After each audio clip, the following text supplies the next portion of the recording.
Welcome back to the Deep Dive. I'm genuinely excited about today's topic. It sort of weaves together adventure culture and, that thrill of personal discovery. Mm. Okay, let's unpack this. We're taking a deep dive into Morocco, looking at why it stands out, really stands out as a travel destination, especially if you're thinking about going solo. Our mission basically is to pull out the best insights from our sources, highlighting Morocco's unique appeal, but also, crucially, giving some practical wisdom.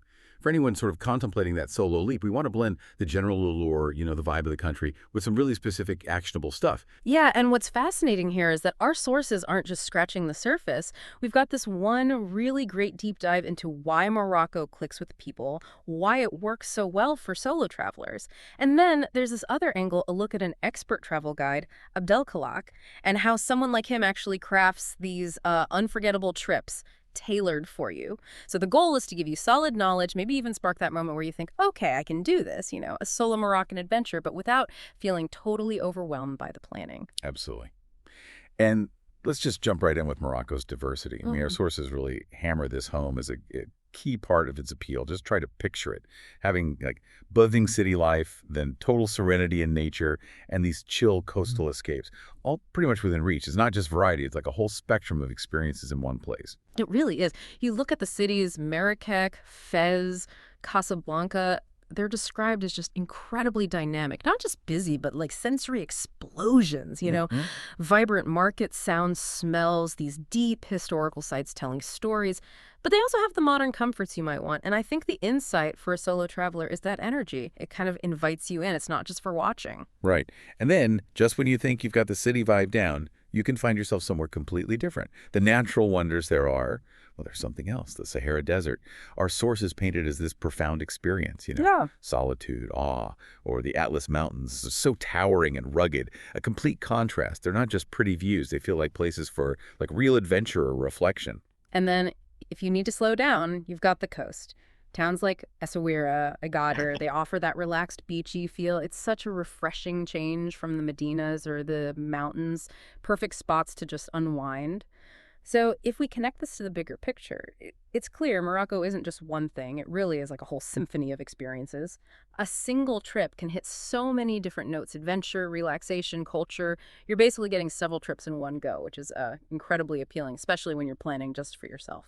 That diversity alone is huge, but here's where it gets really interesting, I think, for someone traveling alone. Our sources really emphasize that the heart of Morocco, maybe the real highlight for solo adventurers, isn't just the landscapes, it's the people. It's that famous Moroccan hospitality that seems to genuinely make the trip special. Yes, absolutely. And Moroccan people are, genuinely known for that warm welcome. You find it a lot in the traditional riads, those intimate guest houses, and definitely in the markets. Locals often seem genuinely eager to share their culture, their traditions, maybe offer you some mint tea. And what's fascinating here is that it's not just like surface level politeness. It feels like a real cultural value, leading to these spontaneous, nice connections. And if you're traveling solo, that's just golden, isn't it? Our sources point out that actually engaging with Moroccans, maybe through a homestay, a guided tour, or even just chatting in a cafe, it really enriches the whole experience. It changes it from just looking at things to something more personal, Mm. memorable, like Yeah. you're actually part of it for a moment. Yeah. And this raises an important question. How often do you really get that kind of authentic, direct connection when you're in a big group? Where you might just stick with the people you came with. For solo travelers, this natural hospitality can be a really powerful thing.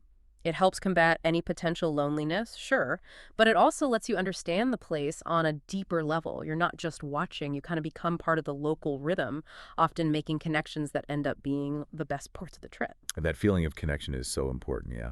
Okay, so let's touch on something people definitely think about actually navigating the solo journey. Safety, challenges, that kind of thing. For anyone wondering, should I really do this alone? Now, our sources have some pretty compelling points about both the practical side and the personal rewards. Well, the sources describe Morocco as generally safe for solo travelers. That's a good starting point. But they also wisely point out that it takes a bit of adaptability. It's not always super smooth. Hmm. And interestingly, that's kind of highlighted as part of the charm. It means you're properly engaging with a different culture, not some perfectly polished tourist bubble. Exactly. And the challenges, they're framed less like problems and more like chances for personal growth. Think about it. Figuring out language barriers where even just learning a few basic words in Arabic or French opens doors, or the whole haggling thing in the souks, which can be kind of fun once you get into it, Mm. or just adjusting to different cultural ways. Our sources suggest these things push you, make you find resources you didn't know you had. You build this confidence, this self-reliance that often ends up being the thing you treasure most afterwards. And importantly, the material does acknowledge that solo female travelers might have some extra things to consider.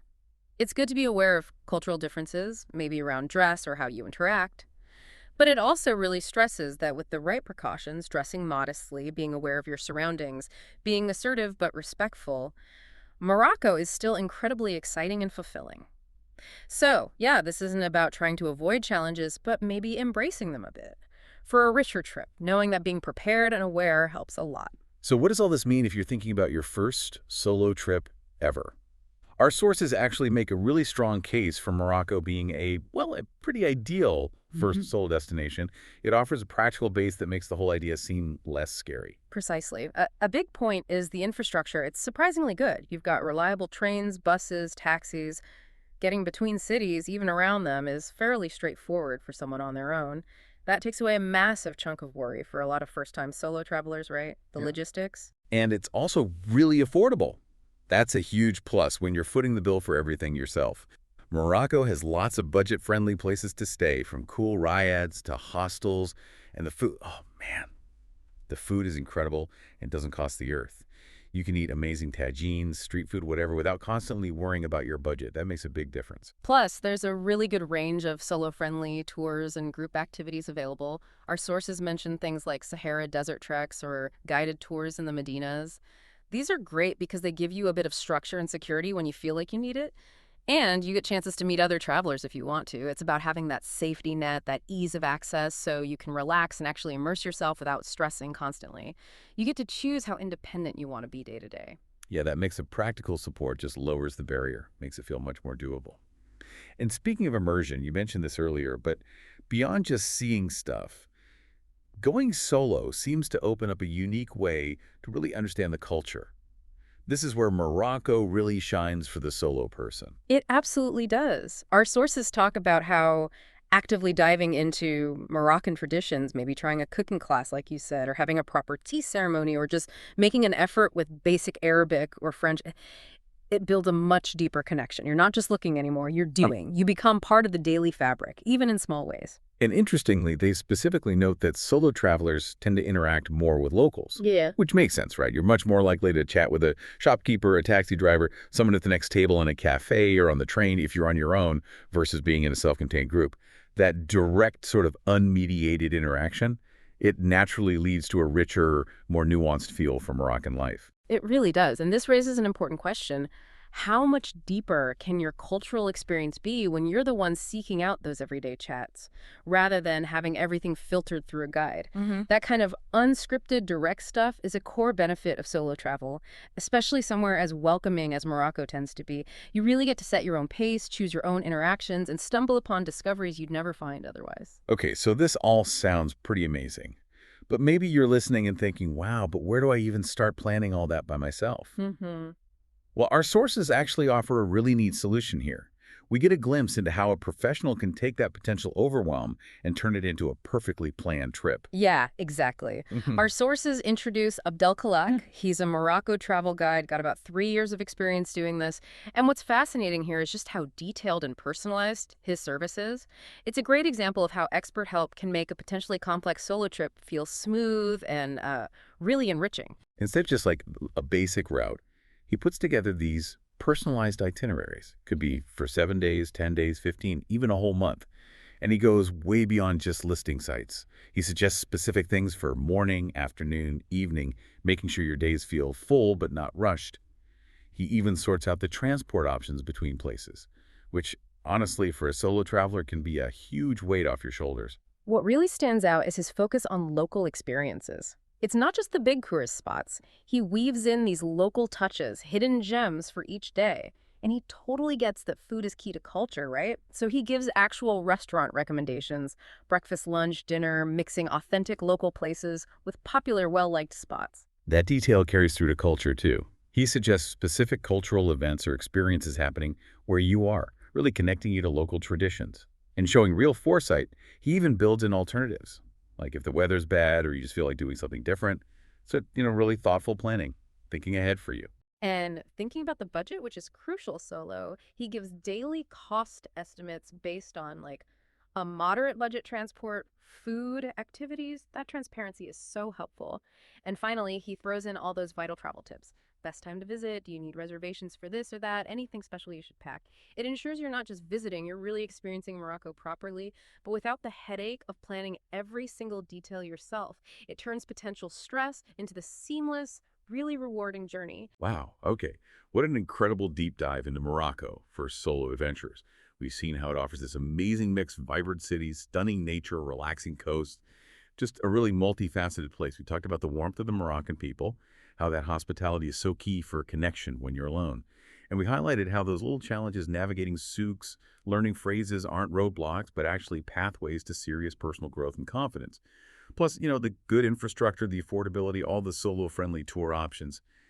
It really does make Morocco seem like an ideal first solo spot. It allows for that deeper, direct cultural immersion. So yeah, if you've been thinking about taking that solo leap, Morocco really seems to call out as a place that offers more than just a trip, maybe a bit of a transformation.